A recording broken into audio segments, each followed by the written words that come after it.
നിങ്ങളുടെ favourite shows ഇനി ഒരിക്കലും മിസ്സാവില്ല. ഇപ്പോൾ C5 കാണും നിങ്ങളുടെ ഫേവറേറ്റ് ഷോസ് തികച്ചും സൗജന്യമായി.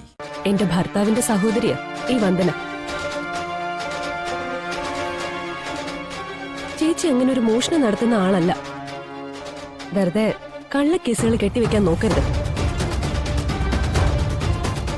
ദൈവഭയമുള്ളവളാ വന്ദന. എന്നും പൂജയും വഴിപാടുമായിട്ട് ദൈവത്തെ സേവിച്ച് കഴിയുന്നവളാ. അവൾ ഒരിക്കലും മോഷ്ടിക്കില്ല സാറ്. അത് കള്ളക്കഥേ. ഇവരുടെ വാചക കസരത്ത് കേട്ടിരിക്കാൻ വേറെ ജോലിയില്ലേ സാർ?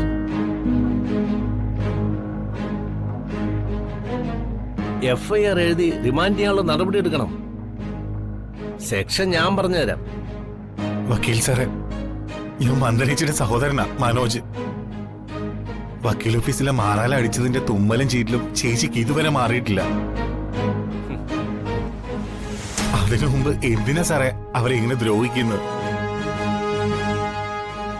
സാറ് എന്റെ മോളെ ഉപദ്രവിക്കില്ല സാറ്. മതി.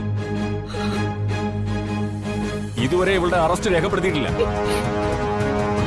വന്ദന വക്കീലിന്റെ പണം മോഷ്ടിച്ചു എന്ന് സമ്മതിച്ചാൽ മാത്രം പോരാ. മോഷ്ടിച്ച പണം വക്കീലിന് തിരിച്ചു കൊടുക്കുകയും വേണം.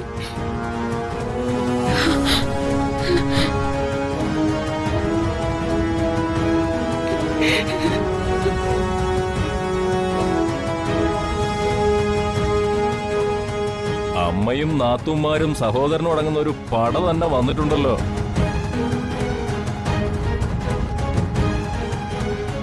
എല്ലാവരും കൂടി ആലോചിച്ച് പെട്ടെന്നൊരു തീരുമാനം എടുക്കണം.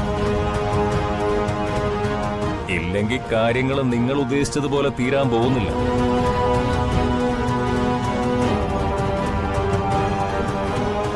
വക്കീലേ, വാ. എടി, എന്നെ പോലൊരു പെണ്ണല്ലേ നീയും. നിന്നെ ഇടിച്ചു പിഴിയാനൊന്നും എനിക്കൊരു താല്പര്യമില്ല. എസ്ഐയും വക്കീലും താപ്പാനകളാ. പണം മോഷ്ടിച്ചെന്ന് നീ അങ്ങ് സമ്മതിച്ചേക്ക്. എന്നിട്ട് ആ 1 ലക്ഷം രൂപ തിരിച്ചു കൊടുത്ത് തലയൂരി പോകാൻ നോക്ക്. അല്ലെങ്കിൽ ജയിലിൽ കിടന്ന് മൂട്ട കടി കൊള്ളേണ്ടി വരും.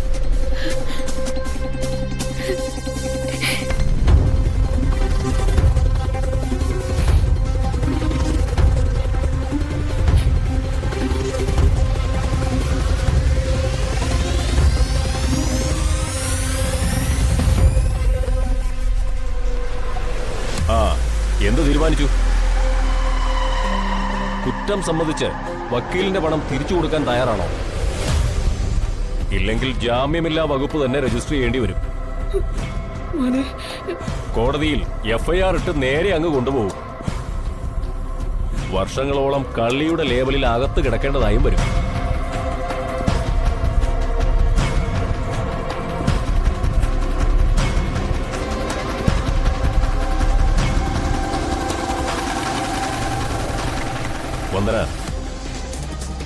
വന്ദന കല്യാണം കഴിയാത്ത പെണ്ണല്ലേ? നല്ല സൗന്ദര്യവും ആരോഗ്യവും ഒക്കെ ഉണ്ടല്ലോ.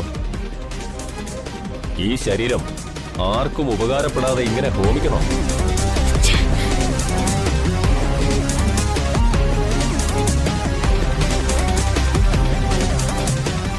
അവസാനമായിട്ടാ ഞാൻ ചോദിക്കുന്നത്, സത്യം തുറന്നു പറയുന്നുണ്ടോ ഇല്ലയോ? എത്ര ചോദിച്ചാലും പറഞ്ഞുകൊണ്ടിരിക്കുന്ന കാര്യം തന്നെ എനിക്ക് പറയാനുള്ളൂ. ഡൗൺലോഡ് ചെയ്യൂ C5 ആപ്പ്. കാണൂ എല്ലാ എപ്പിസോഡുകളും സൗജന്യമായി.